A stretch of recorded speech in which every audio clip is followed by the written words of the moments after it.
Bonjour pour ce nouveau rendez-vous. Au sommaire de ce Clash Expérimentation, aujourd'hui nous allons avoir la chance d'écouter deux très grands scientifiques du XVIIIe, M. Borelli et M. Réaumur, qui vont débattre sur le phénomène complexe de la digestion et résoudre l'épineuse question: la digestion, comment ça marche? Ces deux éminences grises vous feront part de leurs passionnantes recherches concernant les phénomènes de la digestion, et ceci grâce à nos envoyés spéciaux en Italie et en France. Tout d'abord, place à Giovanni Borelli, qu'on ne présente plus, médecin, philosophe, né à Naples en 1608 et qui mourra à Rome en 1679, et qui, après avoir étudié les mathématiques à Rome, s'intéressa vers 1650 à la digestion, notamment chez les animaux agésiés, comme les oiseaux, qui possèdent ainsi une poche de l'estomac musculeux. Donc en direct de Rome avec nos correspondants, avec des images de son laboratoire italien.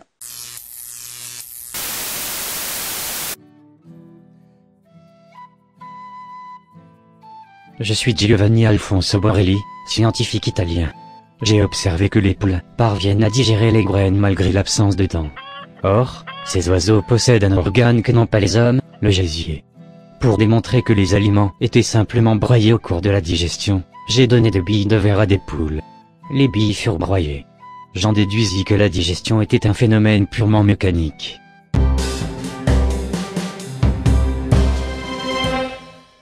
De toute évidence, Borelli n'avait pas tort concernant la nécessité d'une action mécanique. Mais est-ce là l'essentiel du phénomène de la digestion? Certainement non. C'est pourquoi René-Antoine Ferchaud de Réaumur, scientifique français né le 28 février 1683 et mort en 1757, ne croit pas du tout à cette théorie.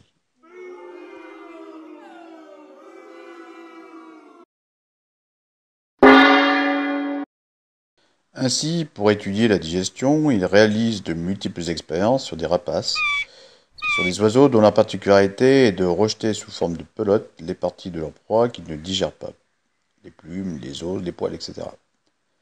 Son hypothèse serait que la digestion relèverait plutôt d'un phénomène chimique dans l'appareil digestif. Voici le récit d'une de ces expériences.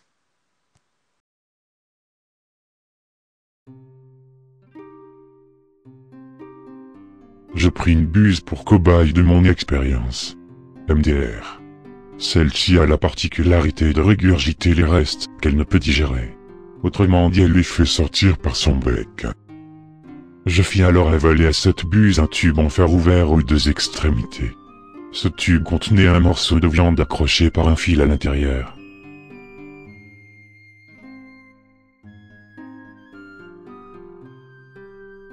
Ce ne fut que le lendemain au matin que je trouvai le tube qui avait été donné.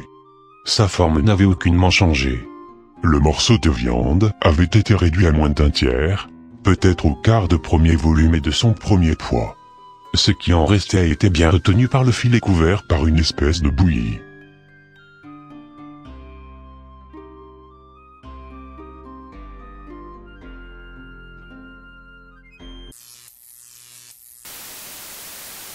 Alors, que retenir des expériences de Réaumur?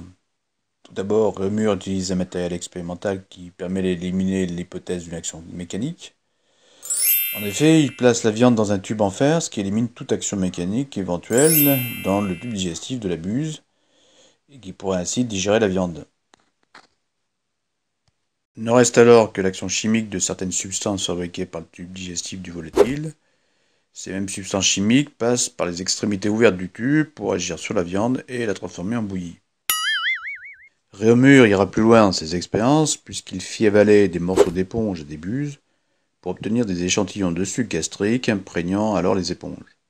L'objectif était de mélanger ces liquides gastriques avec différents aliments pour voir si la digestion avait lieu. Vous en savez beaucoup maintenant, donc à vous de reprendre les expériences de Réaumur dans votre laboratoire du XXIe siècle et de continuer ainsi ses travaux sur l'action des sucs digestifs.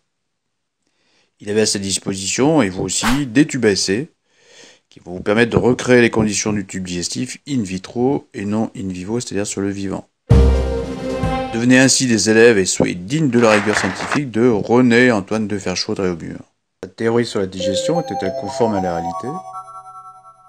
bientôt. Bonsoir.